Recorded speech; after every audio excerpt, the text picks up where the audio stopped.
Si vous êtes un professionnel de la gastronomie, vous connaissez forcément Métro. Métro s'engage en faveur de l'égalité en soutenant Girls in Food. Merci à eux. Métro.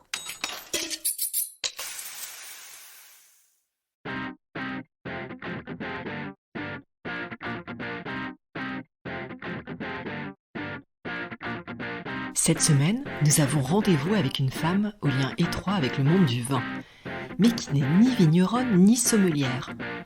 Alice Tourbier est la fondatrice d'un groupe hôtelier ancré dans des domaines viticoles, les Sources de Caudalie. Si ce nom résonne à votre oreille, c'est que la famille d'Alice est propriétaire du château Smith-Olafite et que sa sœur a fondé la marque de cosmétiques Caudalie en utilisant le raisin comme ingrédient principal. Une famille d'entrepreneurs donc, qui tourne à 360 degrés autour de la vigne. Alice a également choisi cette voie en étant précurseur de l'œnotourisme dans le Bordelais. Et dans les hôtels d'Alice, la gastronomie n'est jamais loin. En parallèle de l'activité hôtelière, elle a développé avec son équipe une offre gastronomique de haut niveau où le vin occupe évidemment une place de choix. Dans cet épisode, Alice Tourbier revient sur son parcours d'entrepreneur, sur le fait de réussir à innover dans l'environnement conservateur des vins de Bordeaux, sur l'ouverture d'un nouvel hôtel en pleine crise sanitaire et sur le concept de gastronomie naturelle. Si vous aimez ce podcast et que vous voulez m'aider à le faire connaître, laissez un commentaire et 5 étoiles sur Apple Podcast ou sur votre appli de podcast préféré. Vous êtes prêts à passer à table ? Je suis Adeline Glibota et voici le portrait d'Alice Tourbier dans Girls in Food.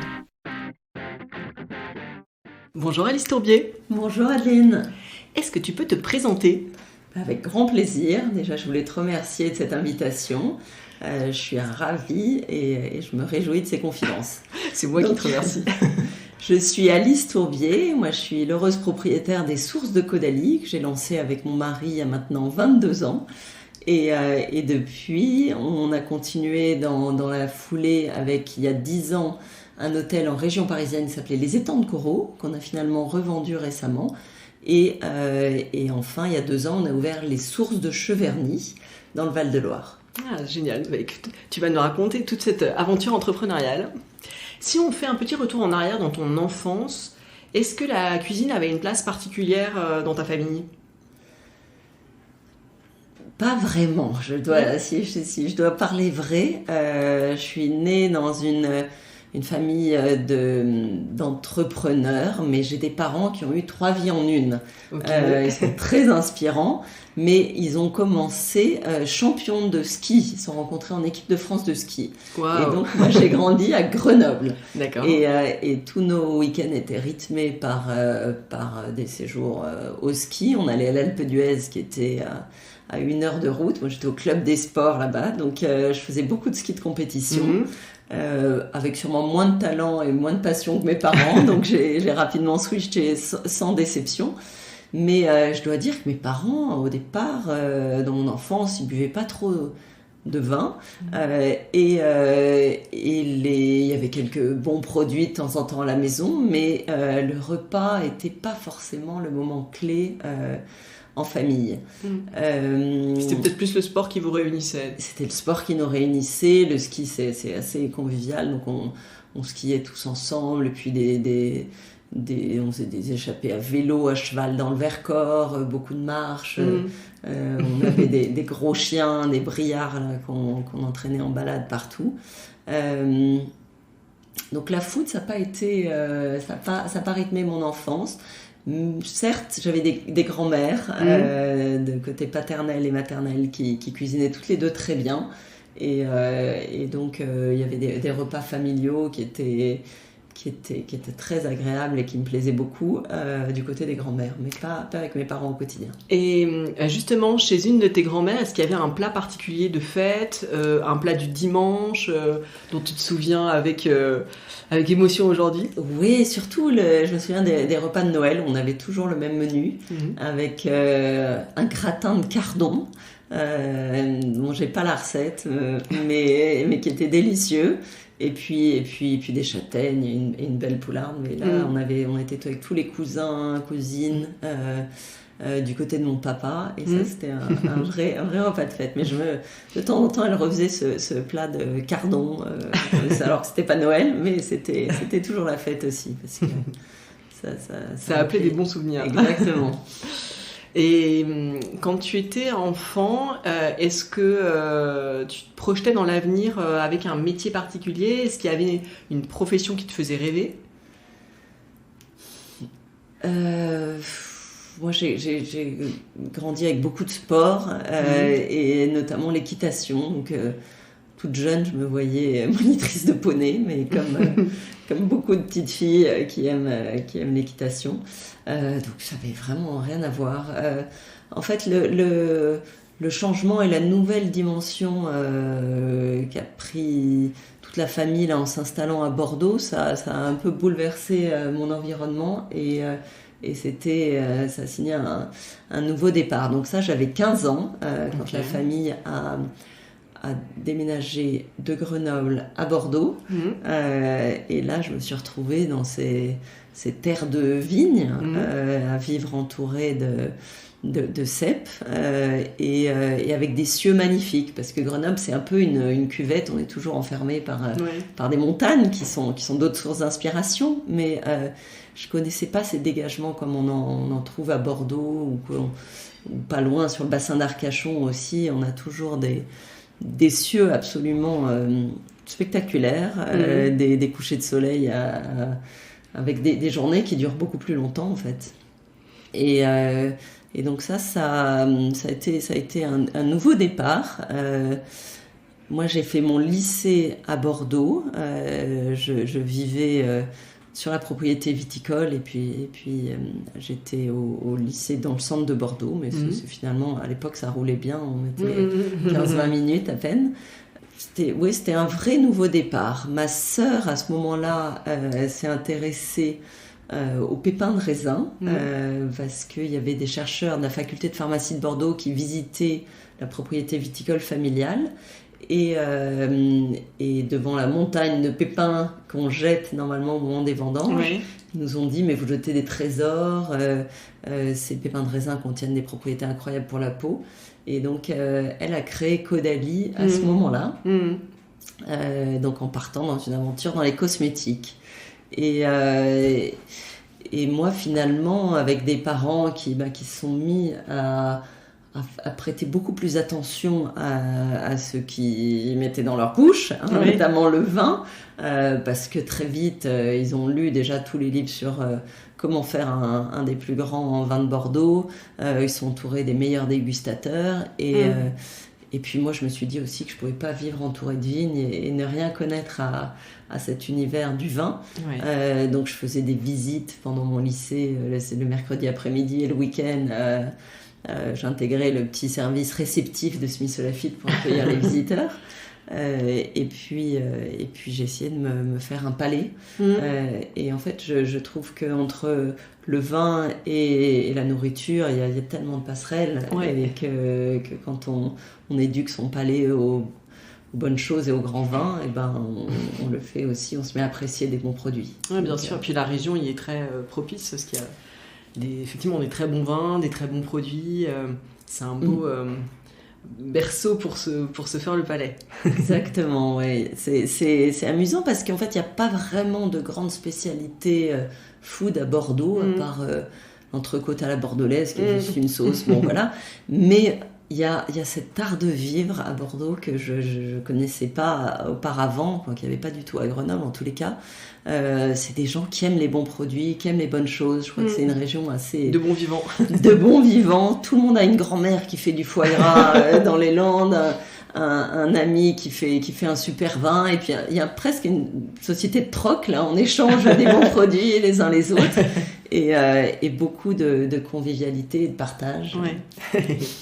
Donc on comprend que tes parents se sont mis dans cette deuxième partie de carrière finalement à faire du vin. Même troisième, parce que entre le ski et le vin, en fait, ils ont eu une carrière de businessman, d'entrepreneur assez successful d'ailleurs, et ce qui leur a permis de racheter le domaine. Voilà. Et ils ont changé encore de vie. Voilà, ils ont vendu leurs affaires et ils ont tout investi sous leurs pieds en prenant le domaine de Smith Lafitte. Voilà.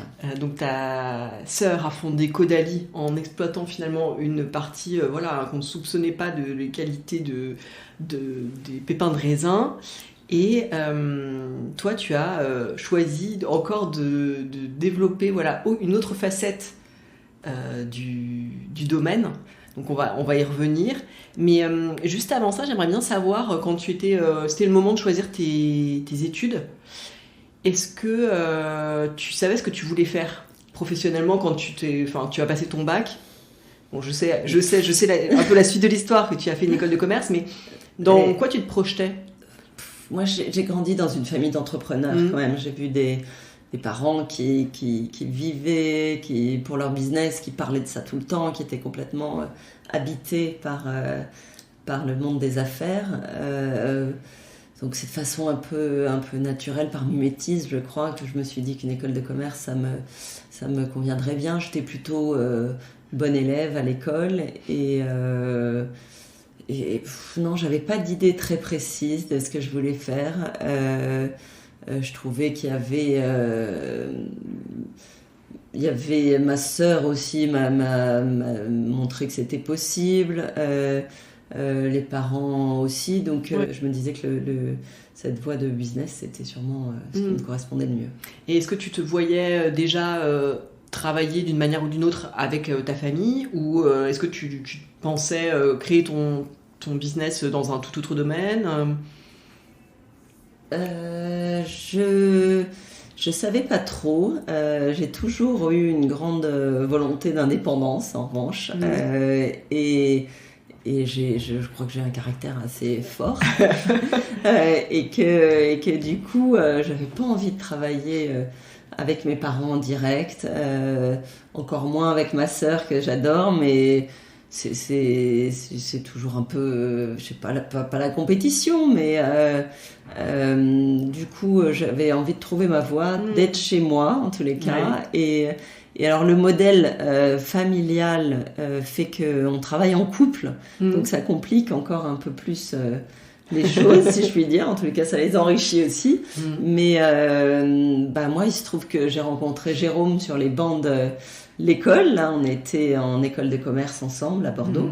Et quand je l'ai vu, je me suis pas dit tout de suite, tiens, c'est lui que je veux pour accompagner ma vie professionnelle. On était romantiques et plus et amoureux. Mais c'est au bout de 2 ans de relation, on s'est dit, tiens, si on se mettait à travailler ensemble. Et puis ça s'est fait de manière assez naturelle. Donc, Et puis vous avez été vous êtes allé assez vite finalement, parce que vous étiez encore très jeune quand vous êtes lancé dans cette aventure entrepreneuriale. Oui, c'était un peu notre projet de fin d'études. C'est sûr qu'on avait, avec les sources de Caudalie, une Ferrari entre les mains. On était deux jeunes hôteliers. D'ailleurs, il y avait plein d'anecdotes dans les premiers mois, les premières années où des clients nous demandaient à voir le directeur. Et en fait, on remplissait pas tout à fait le costume de directeur à ce moment-là. On faisait juste jeunes stagiaires, mais on avait quand même les pleins pouvoirs, ce qui était une opportunité incroyable. Et comment est née justement l'idée de créer en fait les sources de Caudalie? Donc c'était pendant vos études à tous les deux. Votre projet de fin d'études. Oui, mes parents avaient donc repris ce château Smith Lafitte, qui est une propriété absolument incroyable, et ils se sont rendus compte qu'au rythme d'1 millésime par an, qui dans le meilleur des cas allait être acheté dans les 3-4 ans, parce que le temps de l'élevage, on parle de grand vin, donc souvent c'est un peu oublié en cave, et puis quand on ouvre les bouteilles, il faut quand même attendre une bonne dizaine d'années.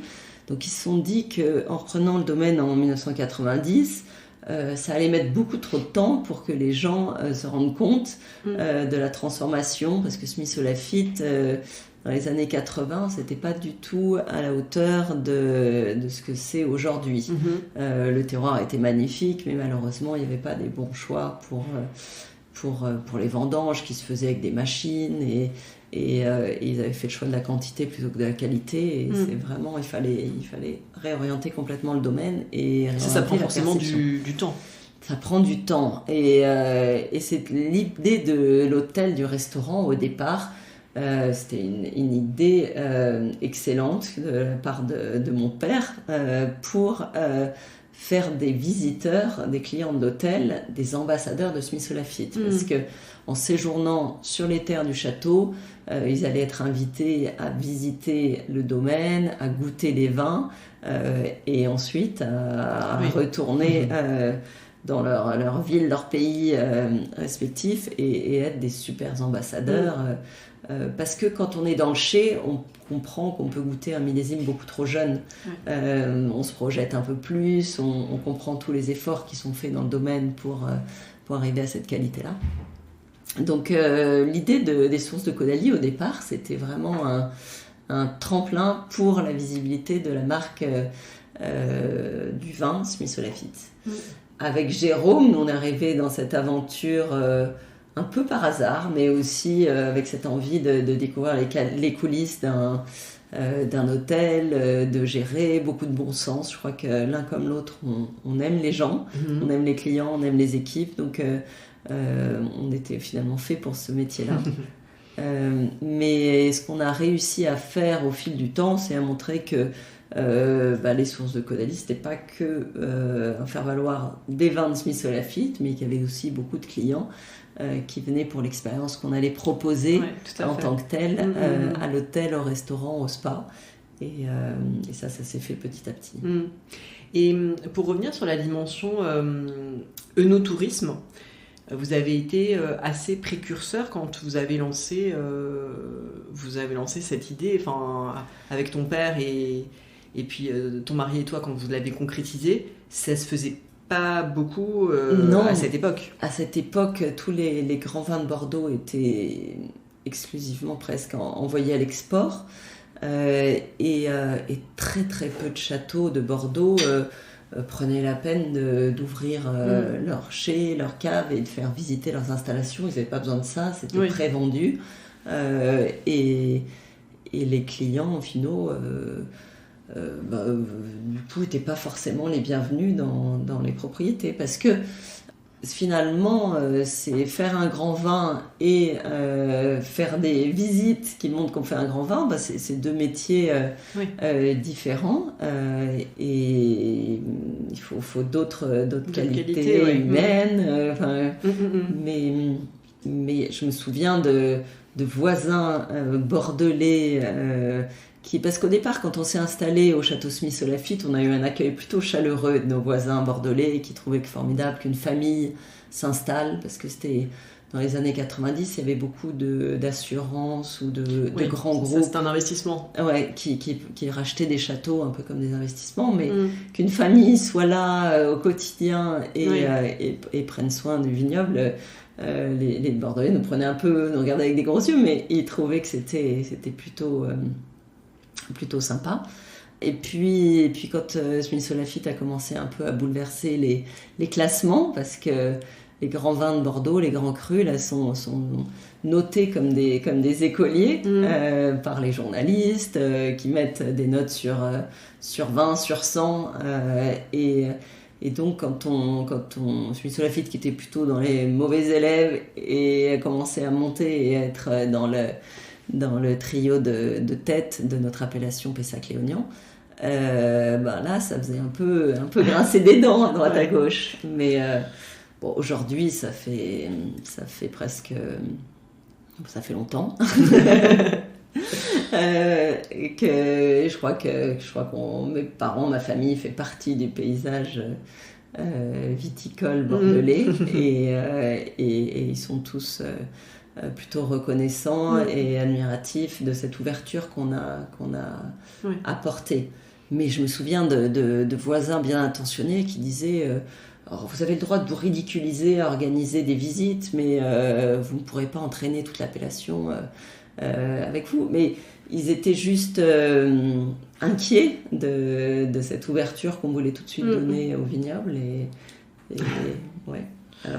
je pense que beaucoup ont finalement vous ont emboîté le pas ensuite. Voilà, aujourd'hui, il n'y a pas un château qui n'a pas une salle de réceptif, de de séminaires ou même de mariages, parce que c'est des décors qui se prêtent très bien à ce genre de célébration. Totalement. Aussi, donc, on était précurseurs. Et pour revenir sur la dimension vraiment hôtellerie, comment Jérôme et toi, vous vous êtes formés à ce métier ?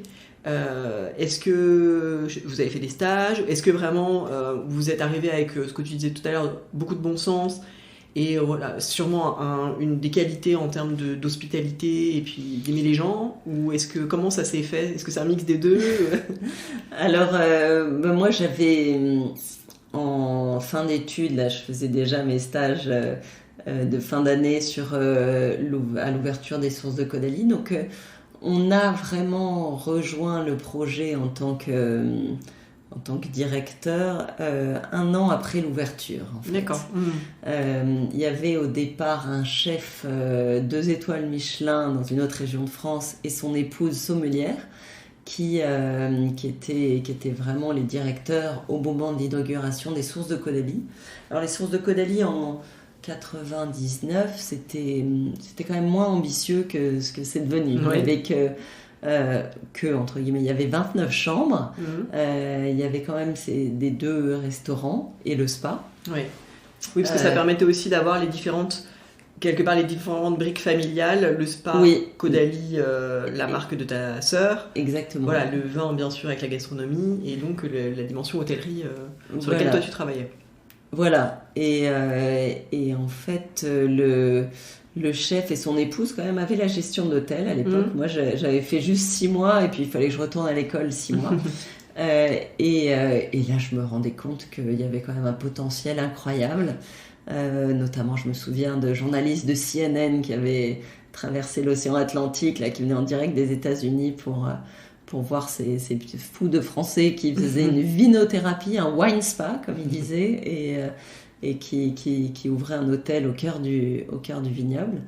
Et en parallèle, il y avait, à l'époque, on travaillait par fax pour les réservations, et il y avait des piles de réservations, de fax, des feuilles qui attendaient à ce qu'on y réponde. Toute la première année, on était complètement submergés par les demandes, et il y avait pas... Oui, donc tu as senti que il y avait votre du potentiel. Proposition était, elle touchait le cœur du public. Exactement. Donc on s'est dit qu'il y avait quelque chose à faire. J'ai entraîné Jérôme dans l'aventure et on a ouvert 2 ans après, donc en 2001, 20 chambres supplémentaires. Donc là, on avait 49 chambres, ce qui nous donnait un peu plus de...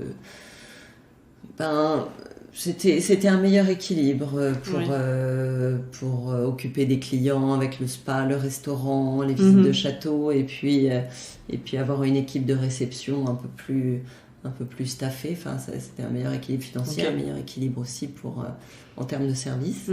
Donc on a très vite augmenté la capacité hôtelière.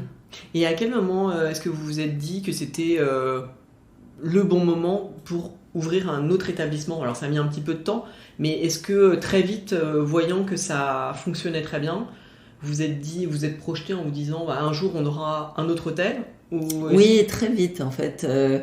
On a d'abord compensé ce manque d'expérience qu'on avait parce qu'on n'était pas issus de formation hôtellerie-restauration. Donc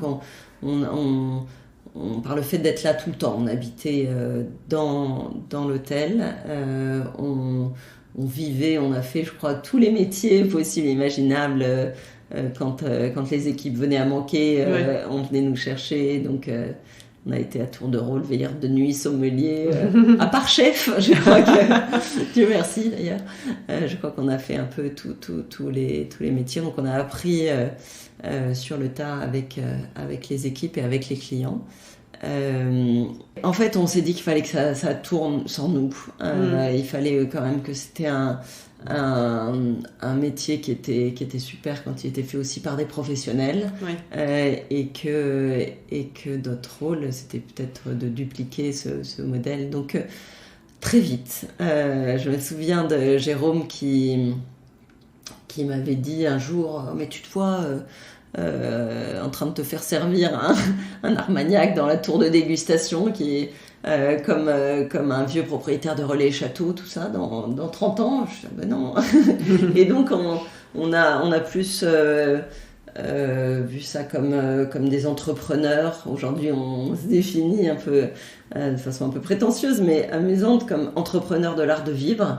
Et l'idée, c'était très vite de dupliquer le modèle, de faire en sorte que les sources de Caudalie soient incarnées par nos équipes et que ça soit elles qui fassent vivre la maison au quotidien. Donc, on a repris les étangs de coraux, qui étaient un hôtel existant cette fois-ci à 20 minutes de Paris, parce que les sources de Caudalie sont à 20 minutes de Bordeaux. On était à 20 minutes de Paris dans un environnement aussi moins beau que celui de Bordeaux, mais qui fait face quand même à une belle forêt. Oui, tout à fait. C'est un Bordeaux de forêt, oui. Voilà, et qui a un côté très verdure pour Nature, les Parisiens. Oui. Pour moi, qui suis une vraie provinciale, j'ai toujours trouvé que c'était un peu plus banlieue que vraie campagne. Mais c'était quand même un endroit très agréable, et on a opéré cet hôtel pendant 10 ans. Donc là, tu nous as dit tout à l'heure que là, vous l'aviez revendu assez récemment. Voilà, juste avant le Covid. C'était quand même une maison qui vivait beaucoup grâce aux séminaires d'entreprise. Et donc, il y avait un peu de personnalité à l'hôtel, parce qu'en semaine, on n'avait que des petites entreprises qui faisaient des comités de direction un peu mis au vert aux portes de Paris. Et puis le week-end, on avait des Parisiens en individuel qui voulaient aussi profiter un peu de la nature et de l'extérieur. Mais on n'est pas mécontent d'avoir pu se séparer des étangs de coraux qui n'étaient pas un bon produit pour le Covid, quoi, parce que ces grandes turbulences Covid qu'on a traversées là, ont montré que quand même ce qui avait le plus souffert et ce qui aurait le plus de mal à revenir à la normale, c'est le séminaire d'entreprise, parce qu'aujourd'hui, avec les moyens technologiques à notre disposition, on peut faire des réunions avec Zoom, avec d'autres choses, et des gens ont moins besoin de se réunir. Et quand on voit rétrospectivement les autres hôtels maintenant de la collection, enfin je sais pas comment tu appelles ça, il y a un dénominateur commun qui est quand même la proximité des vignes. Oui, on a vraiment on a voulu se recentrer sur ce qui est notre signe distinctif, qui est la vigne. Est-ce que tu peux nous parler peut-être des ouvertures des autres établissements qui sont venus après les étangs de coraux? Oui, alors on a souhaité tout d'abord s'intéresser à une région qui est peut-être moins connue pour ses vins, même si il y a des très jolies choses, qui est le Val-de-Loire.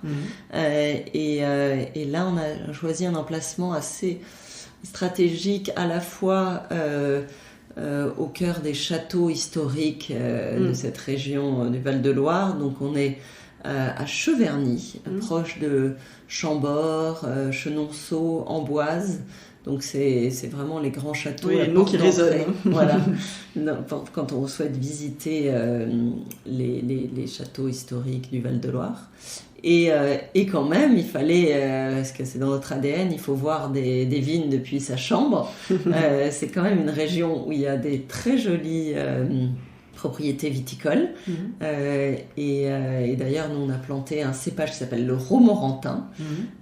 Donc, le Romorantin, c'est un très vieux cépage. On raconte que c'était le cépage préféré de la maman de François Ier. Et c'est un cépage de blanc. Et donc, on a replanté comme ça 3 hectares, bientôt 8. De Romorantin en partenariat avec un viticulteur voisin. D'accord. Voilà, donc Cheverny, c'est aussi une très jolie région viticole. Et puis là, on regarde activement la Bourgogne, l'Alsace. Et l'idée, c'est de faire d'autres sources et on va décliner dans d'autres régions. Dans d'autres régions viticoles. D'accord. J'aimerais bien qu'on revienne sur les liens entre gastronomie et hôtellerie. Quand tu conçois tu réfléchis à un nouveau projet, quelle est l'importance que tu accordes à la gastronomie? La gastronomie, la restauration dans nos maisons, c'est vraiment le l'endroit qui va rassembler les clients, parce que sinon ils se dispersent un peu dans les chambres. Et d'ailleurs, on était tellement malheureux pendant toute cette phase Covid où on ne pouvait pas servir dans les restaurants parce qu'il n'y avait pas ces rassemblements au moment des repas. Donc c'est pour moi le cœur d'un hôtel, en fait, la gastronomie.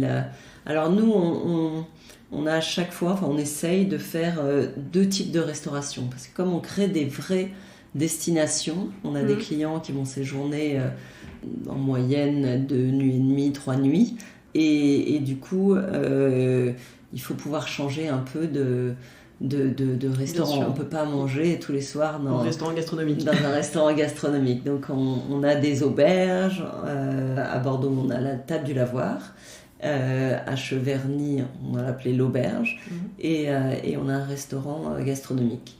Donc en revanche les maisons ont chacune un chef qui supervise ces 2 types de restauration. Et c'est clé quand même, la gastronomie. On fait des lieux d'art de vivre à la française, où on met en avant passer des bons moments, et la qualité de ce qui est servi dans l'assiette, c'est quand même essentiel. J'ai lu dans une interview que tu parlais de gastronomie naturelle pour qualifier la cuisine qui était proposée. Alors je crois que c'était aux sources de Caudalie. Est-ce que tu peux nous en dire plus sur ce concept? Qu'est-ce que tu entends par là? Qu'est-ce que ça recouvre? Alors, l'environnement est vraiment source d'inspiration pour nous. Et à Bordeaux, au restaurant gastronomique La Grand Vigne, on a défini ce concept de terre de vigne, qui est vraiment le fil conducteur dans les plats de notre chef Nicolas Mas. Et l'idée, c'est de prendre toute l'inspiration sur cet environnement proche. Alors on a un potager au cœur du vignoble, qui est tout bio, naturel. Notre grand vin aussi, où là on travaille en biodynamie. On a les plus grands pontes de la biodynamie qui donnent des conférences à laquelle les équipes du restaurant aussi et de cuisine assistent très souvent. L'idée à Smith-Olafite, c'est qu'on soigne nos vignes avec des plantes. Donc on a notre propre tisanerie pour vraiment rester le plus naturel, le plus en économie circulaire finalement. Et la philosophie dans notre restaurant, c'est ça aussi, c'est de vraiment puiser notre inspiration dans cet environnement immédiat, très très proche. Et ça, c'est quelque chose que tu comptes appliquer comme principe à toutes les ouvertures suivantes, c'est ça? C'est ça, aux sources de Cheverny, on est vraiment dans la même philosophie avec le chef Frédéric Calmels. Et d'ailleurs, j'aimerais bien revenir sur le restaurant des sources de Caudalie, parce que je crois qu'il est doublement étoilé, guide Michelin. Il a le label Passion Dessert. Oui. C'est un haut lieu de gastronomie. Est-ce que quand vous avez réfléchi au restaurant avec le chef, est-ce que c'était un objectif affiché d'aller chercher les étoiles? Oui, alors après ça vient comme une récompense qui est très bien vue pour les équipes, pour les clients. Aujourd'hui, tout le monde sait c'est à quoi se projette quand on parle de restaurant étoilé, et encore plus doublement étoilé. Nous, en termes de services et d'offres, on a toujours été ambitieux, voulant offrir le meilleur pour nos clients.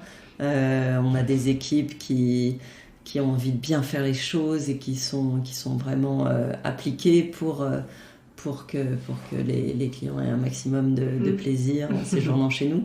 Donc c'était une ambition un peu naturelle d'aller vers ces étoiles, et c'était une jolie récompense de la part du Michelin. Et là on est même dans une dynamique mais assez saine. C'est pas, le couperet va pas tomber sur la tête du chef si on n'a pas ces 3 étoiles Michelin, mais on est heureux de se dire qu'on va aller chercher la 3e étoile Michelin parce parce qu'on a de l'ambition, parce qu'on a la volonté de travailler au mieux les produits, de faire le plus plaisir aux clients et d'aller plus haut, parce que c'est comme à vélo, si on s'arrête de pédaler, on tombe. Donc il nous reste encore des choses à aller chercher, on a envie d'aller les chercher. Donc en ce moment, on est en train de rénover complètement le restaurant. On change le mobilier, on change la déco pour que ça soit encore plus confortable, une expérience encore plus immersive au cœur des vignes et pour aller plus loin dans cette démarche. Mais à suivre, c'est pas... Affaire à suivre. Voilà. On se donne quelques années. Il y a vraiment pas de pression, encore une fois, de la part de notre part sur le chef et sur les équipes, mais c'est juste une dynamique, de groupe. Ouais. Et c'est dans cette même dynamique aussi qu'on a voulu être Palace. Les sources de Caudalie sont Palace depuis 5 ans maintenant. C'était une vraie reconnaissance aussi, parce que ça c'est un label qui se demande, qu'on va tout un dossier qu'on va soutenir devant un jury et un panel de spécialistes. Et donc c'est un peu poussé aussi par ces équipes ambitieuses qu'on est allé chercher la récompense. Voilà. Et c'était super. D'ailleurs, je pense qu'on a posé un peu un cas d'école au jury, parce que d'habitude, les Palaces sont à Paris, à Courchevel, à Saint-Tropez, Martillac.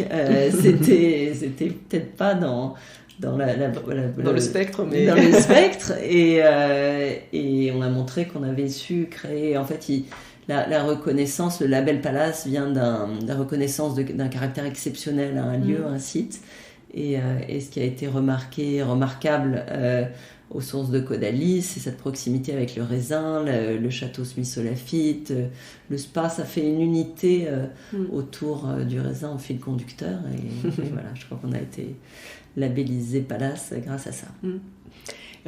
Justement, j'ai l'impression que ces dernières années, il y a beaucoup de chefs propriétaires qui s'intéressent à l'hôtellerie. C'est-à-dire que l'hôtellerie, en partant d'un restaurant, on construit finalement un projet plus global. On voit par exemple que ce soit à Paris le restaurant Septime, qui a créé une chambre d'hôte à la campagne avec une dimension restauration.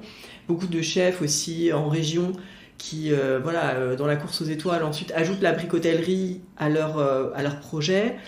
Est-ce que tu penses que cette espèce de petite révolution elle a vocation à perdurer, c'est-à-dire qu'on parte de la restauration pour construire un accueil pour les clients Je crois que avoir la responsabilité de la nuit de clients, c'est un peu le but ultime, le Graal. Je ne sais pas si ça a du sens ce que je dis, mais tout le monde envie les hôteliers on a une confiance absolue des clients en fait, qui nous confient cet état de somnolence et leur nuit en fait. On parle beaucoup, vous savez, d'expérience dans les magasins, notamment de luxe. À un moment, c'était vraiment, il y avait tout le monde avait ce mot à la bouche, l'expérience client. En ayant des lieux d'hôtels, restaurants, en fait, on a des clients qui s'abandonnent complètement et ils nous confient. Ils nous confient leur vie, le temps de quelques jours, leur nuit, et c'est la plus belle preuve de confiance que je pense qu'un hôtelier peut avoir. Je ne sais pas si ça a beaucoup de sens ce que je raconte, mais si, totalement. On sent bien que effectivement, ça permet d'aller jusqu'au bout de l'expérience pour le client et de profiter complètement d'une expérience qui a été créée par vous, je pense. C'est ça. Et donc, je trouve que le temps d'un repas, le restaurateur offre à ses clients un moment d'exception qu'on a envie de faire durer encore plus. Et donc, c'est de façon assez naturelle que on dîne, on dort, on étend cette expérience. Au fil des années, tu as travaillé sur des projets extrêmement ambitieux, et d'ailleurs ce n'est que le début, qui implique des investissements importants, tant financiers que humains. Est-ce qu'il y a un secret de réussite? Qu'est-ce qui fait que ça marche? Alors moi je crois qu'il faut vraiment aimer ce qu'on fait, se mettre à la place du client et faire ce qui nous parle et ce qui nous semble le plus juste, le plus sincère, le plus authentique. C'est sûr que quand on crée un hôtel, une destination, une vraie expérience de plusieurs jours, quoi. Quand on propose de faire vivre quelque chose à nos clients, il faut en être complètement convaincu à 200%. Donc le succès d'un projet vient avant tout de la passion qu'on y met et de la façon qu'on a de l'animer, de l'alimenter, de se projeter, de vivre comme le font les clients finaux. Si j'en appelle à ton expérience d'entrepreneur, dans un projet, il est rare que tout se passe comme prévu. Il y a forcément un décalage entre ce qu'on avait imaginé et le résultat, parfois pour le mieux, mais parfois il faut faire face à des mauvaises surprises. Comment est-ce que toi tu gères ça, justement, entre ce que tu imagines dans un nouveau lieu et le décalage qu'il peut y avoir, les délais, les aléas de l'entrepreneuriat? La période qu'on a traversée dernièrement, cette période Covid, ça a été vraiment l'ascenseur des émotions, si je puis dire. Il y avait des up and down dans ma vie d'hôtelière. Jamais j'avais pensé qu'on pouvait fermer un hôtel, rappeler les clients en leur disant non, on vous accueillera pas, ou même ils annulaient tout seuls quand on pouvait pas se déplacer. Ça a été un traumatisme très fort. Donc ces 2 dernières années ont été riches en émotions, et je crois qu'aujourd'hui, moi j'ai pas du tout perdu une goutte de passion, et je suis toujours autant animée à faire des projets qui me parlent, dans lesquels je m'investis à 200%. Mais on sait que tout est possible, et qu'un chantier peut s'arrêter. Et là encore, on est en travaux là pour le restaurant, et puis pour toute la partie historique des sources de Caudalie qu'on rénove pour le printemps. On a plein de mauvaises nouvelles, des bonnes aussi parfois, mais c'est un chantier, c'est riche en émotions, en surprises, mais je trouve qu'après cette période Covid, c'est pas je suis blasée, mais on peut faire face à tout. On peut faire face à tout. On a pris un peu de recul sur tout, et puis on sait que si cette moquette n'est pas disponible, peut-être qu'on prendra un autre modèle, et puis on s'adapte, et parfois c'est pour le mieux d'ailleurs. Oui, parce que je crois que l'ouverture était prévue des sources de Cheverny quand le Covid est arrivé. Au final, on devait ouvrir en juin 2020, et on a ouvert en septembre. Donc il y a eu 3 mois de décalage qui était parce que toute cette période où on a fermé, la France s'est arrêtée en mars, donc le chantier aussi. Jérôme, mon mari, il a été assez visionnaire et s'est rendu compte assez vite que ça allait durer, malheureusement, et donc très vite on a demandé aux entreprises de reprendre le chantier. Alors on était le seul chantier du Val-de-Loire où c'était possible de travailler, parce qu'on avait mis un protocole pour avec des stations pour se laver les mains, avec des choses qui à l'époque nous semblaient complètement on ne pensait pas que ça allait durer aussi longtemps, en tous les cas, mais très vite on avait réagi, et finalement le chantier a repris, et puis comme on était le seul chantier, les entreprises nous envoyaient toutes leurs équipes, et donc ça allait très vite, c'est ça. On a gagné un peu le retard accumulé, et c'était pour le mieux. Donc on a été prêts pendant l'été, avant le mois d'août, mais en revanche, c'était plus possible de voyager à ce moment-là, c'était très compliqué de se déplacer.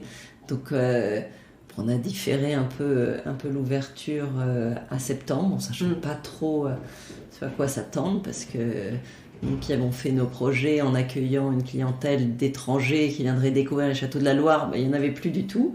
Ouais. Mais on était agréablement surpris en revanche par tous les Français qui ont redécouvert la France et qui en ont profité pour venir découvrir la région et venir séjourner chez nous, et je les remercie chaleureusement encore aujourd'hui. Je crois que c'est une caractéristique d'ailleurs de tes hôtels, c'est que il y a certes une partie de la clientèle étrangère, mais vous êtes content aussi d'accueillir des clients français ou de la région. On a beaucoup de clients français, oui, aux sources de Caudalie. Je pense qu'on est le palace avec le plus de clients français. En tous les cas, avant Covid, c'était très net. Et on a toujours fait des hôtels pour que les Français s'y sentent bien et qu'ils ne se sentent pas touristes dans le mauvais sens du terme. Toujours pour rester sur les questions autour de l'entrepreneuriat, bien sûr dans les auditeurs il y a des entrepreneurs ou des gens qui rêvent d'entrepreneuriat, parce que c'est vraiment le sujet de la décennie. Est-ce que tu aurais un conseil à donner à quelqu'un qui nous écouterait et qui rêverait de se lancer soit sur tes traces dans l'hôtellerie ou de manière générale dans le domaine de l'hospitalité?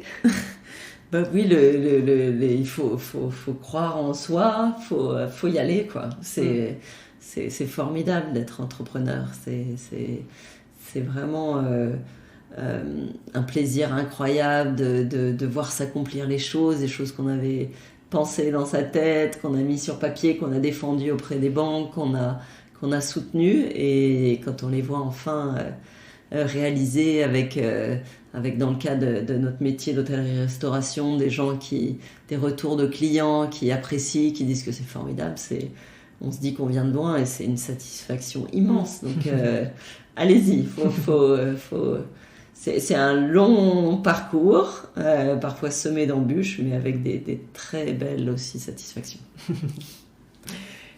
Tu travailles avec ton mari, dont on a d'ailleurs entendu parler dans cette interview, donc Jérôme. Oui. Comment est-ce que ça se passe au quotidien, la répartition des rôles dans l'entreprise?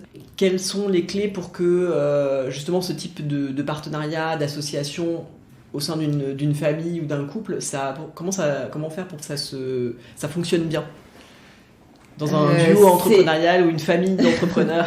C'est un équilibre qui est tellement personnel que je me garderais bien de donner des conseils à quiconque, mais en tous les cas, je vais te raconter un peu comment on fonctionne nous au quotidien. On a chacun assez naturellement pris possession de notre territoire au sein de l'entreprise. Moi, je suis plus tournée vers les clients, l'expérience client, la partie commerciale, communication, décoration, et Jérôme est lui à la partie plus tournée vers le développement, vers les équipes, qui est absolument clé dans notre métier, et un peu plus sur les projets. Donc moi je dirais que je me réveille pour les clients et lui pour nos équipes. Ok, belle répartition. Oui, moi je dépense les sous et lui il essaye d'en gagner, voilà. Mais en tous les cas ça nous correspond bien, et je crois que c'est assez clair aussi pour les gens qui travaillent avec nous. Ils savent vers quel interlocuteur se tourner. On a chacun nos domaines, et du coup ça nous permet d'avancer. On est très respectueux et admiratif de ce que fait l'autre, et du coup ça fonctionne bien. Et puis dans le privé, on a 2 chouettes enfants merveilleux qu'on adore, et on essaye de laisser les soucis du bureau à la maison, parce que sinon ça prend un peu trop de place. Au bureau. Ouais. Ah oui, les soucis du bureau au bureau. Oui. Donc tous les deux, vous avez commencé avec un hôtel, et maintenant on voit que c'est une activité qui est en plein essor, avec d'autres établissements qui sont venus rejoindre les sources de Caudalie. Comment est-ce qu'on fait pour garder les mêmes valeurs, le même état d'esprit qu'on a insufflé au premier projet, quand finalement la maison grandit, qu'il y a de plus en plus de collaborateurs? Enfin voilà, il y a voilà, c'est un autre challenge. On s'est toujours défini, on essaye de garder cette idée comme nos maisons, c'est la chaleur d'une maison de famille, les ambitions, les attentes, les attentions d'un palace. Et c'est vrai qu'on essaye d'être cet esprit maison de famille. On l'insuffle aux équipes pour que ça se ressente, pour que les clients se sentent accueillis comme à la maison, et que dans la décoration, il y a beaucoup d'objets chinés, il y a des vraies attentions qui font que les chambres sont toutes différentes. Enfin, on se sent comme chez des amis, et ça c'est important. On a des équipes qui nous suivent, qui sont ambitieuses, et c'est génial, et qui du coup ont fait progresser d'une maison à l'autre, et ça nous aide aussi énormément pour garder cet esprit, pour que ça perdure. Enfin, on essaye d'être très humain avec les équipes, très, très impliqués dans les maisons, d'être proche aussi des gens, des clients, d'être sincère. Il faut que ça perdure, je trouve que c'est clé. Dans ton parcours, est-ce que tu as eu l'impression que le fait d'être une femme, ça avait eu une incidence d'une manière ou d'une autre? Enfin, ça peut être positif comme négatif, ou alors pas du tout. C'est vrai que dans notre métier là, d'hôtellerie-restauration-spa, on rassemble vraiment différents profils. Le monde de la restauration est plutôt essentiellement masculin quand même. L'hôtellerie, c'est peut-être un mix des deux, mais le monde du spa est plutôt essentiellement féminin. Et donc, de manière assez naturelle, moi, je me suis plutôt tournée vers les équipes du spa, et Jérôme un peu plus sur la restauration, et l'hôtellerie, on le fait ensemble.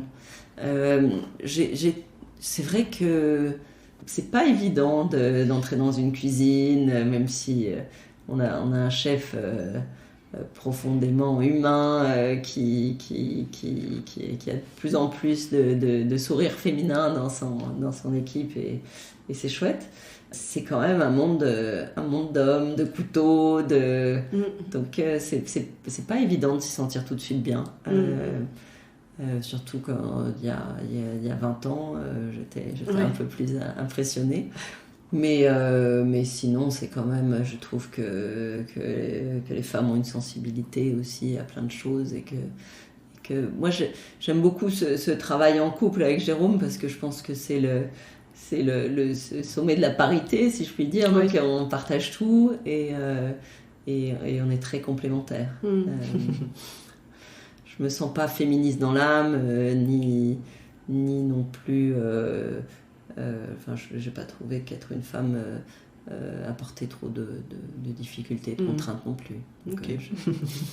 Et justement, est-ce que tu as l'impression que la place des femmes dans le domaine de la gastronomie, elle évolue? Est-ce qu'il y a plus de, justement, dans ton expérience, dans tes restaurants, est-ce que tu vois justement arriver des générations de femmes Oui, je pense que il y avait des contraintes quand même assez fortes en termes d'horaire, qui faisaient que les femmes ne trouvaient pas toujours le bon équilibre en se lançant dans ces métiers de restauration. Aujourd'hui, c'est plus le cas. On fait quand même beaucoup d'aménagements pour que nos équipes aient des journées continues, qu'il n'y ait pas cette coupure, ouais. qui était quand même très pénible pour une vie privée.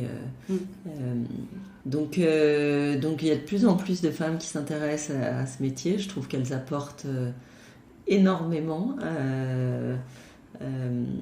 On a dans nos deux maisons, notamment, je pense aux équipes qui sont en charge des petits déjeuners, qui sont partie presque exclusivement féminines, et qui sont des femmes formidables. En cuisine, il y en a de plus en plus aussi, donc ça s'ouvre, et c'est super. Avant de passer à la dernière partie de l'interview, j'aimerais bien savoir s'il y a des femmes qui t'inspirent. Alors que ce soit des grandes figures ou des femmes de ton quotidien. Est-ce qu'il y a des femmes qui comptent, à qui tu as envie de rendre hommage? Il y a plein de femmes qui m'inspirent. Je fais partie notamment d'un groupe de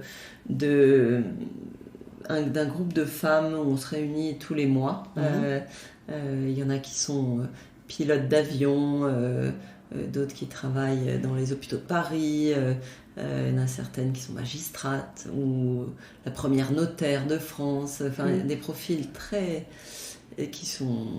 que j'ai pas l'occasion de croiser sinon dans mon quotidien. Et donc c'est super intéressant. Super intéressant.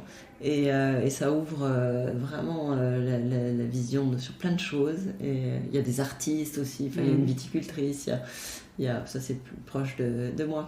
Mais plein de femmes m'inspirent. Ok. Ouais. Elles ont toutes des belles énergies, On va passer à la dernière partie de l'interview, le questionnaire Girls in Food, donc des questions pour mieux te connaître. Quel est ton dernier coup de cœur food? Donc ça peut être un restaurant, ça peut être un livre, ça peut être un vin, ça peut être ce que tu veux. Alors tout dernier, là, j'ai ce dimanche, là, j'ai dégusté les plats de Frédéric, notre chef favori. Et j'ai trouvé qu'il avait vraiment pris ses marques, qu'il avait fait un grand bond en avant. Je me suis régalée. Okay. Et c'était un très bon moment. Parce que ça prend toujours du temps pour un chef, je crois, de s'implanter dans une région, pour une adresse, de trouver sa clientèle, une équipe, de trouver ses marques. Et maintenant, ça fait 1 an et demi que les sources de Cheverny ont ouvert. Et ça, le rythme est là, il y a quelque chose, la magie prend. Donc la nouvelle carte de Frédéric. Okay. Quel plat pourrait résumer ton enfance? Le gratin de cardon de ma grand-mère. On y revient. Ouais. Est-ce qu'il y a un plat que tu as goûté que tu n'as jamais oublié? Moi j'ai une passion truffe. C'est chic de dire ça, mais... Je sais pas, j'adore la truffe. Ok. Ouais.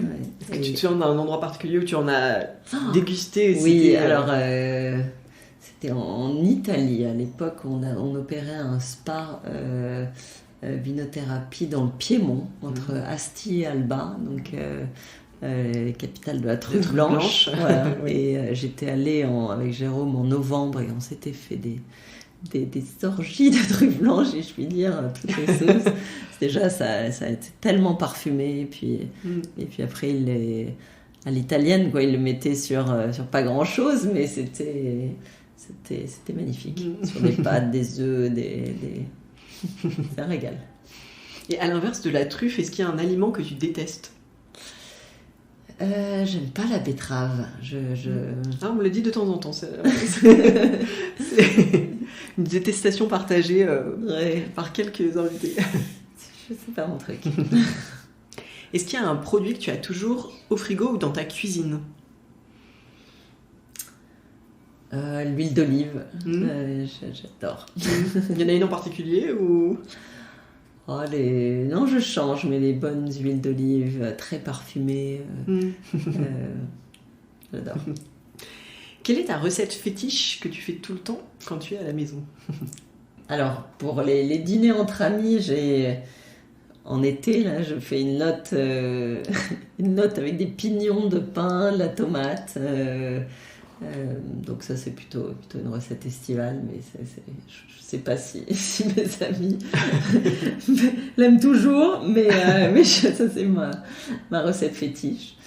Et sinon, en famille, je suis plutôt sur des poulets rôtis le dimanche qu'on met au four sans trop de préparation. Le classique qu'on aime tous. Ouais. Qui embaume la maison. Et justement, quand tu es en cuisine, quelle est la bande-son qui passe? Est-ce que tu travailles en musique? Est-ce que tu écoutes la radio? Est-ce que tu discutes? Est-ce que tu travailles en silence? Qu'est-ce qui se passe en fond sonore? J'aime bien mettre de la musique, ouais. Plutôt un peu rock ou un peu... Des bons classiques américains des années 90-2000. Quel est le resto de ta vie, ton restaurant préféré de tous les temps?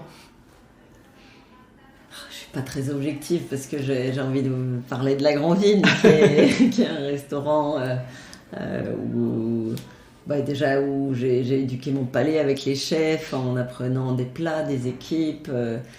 C'est le restaurant qui m'a fait grandir et qui est vraiment mon attache. Et quel restaurant tu donnerais cher pour découvrir? Le restaurant qui est tout en haut de ta liste des restaurants à tester. Il y en a pas mal, et puis j'ai l'impression que je rate un peu les coches. Donc, en fait, chaque année, j'ai un restaurant qui me tente, et puis finalement, on n'a pas trouvé le temps avec Jérôme d'y aller. Il y en a beaucoup, mais là, en ce moment, j'ai très envie d'aller voir ce que fait Rollinger du côté de Cancale, ouais. Ou...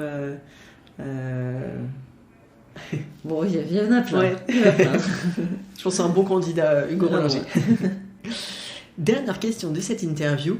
À quelle femme passes-tu le relais au micro de Girls in Food? Moi, je pense que Delphine Plisson, elle serait une super candidate. Parce qu'elle apporte avec sa maison Plisson un éclairage un peu différent aussi sur la food, et elle s'exprime très bien. Donc, je suis assez d'accord. J'aimerais beaucoup l'inviter au micro de Girls in Food. Très bon choix.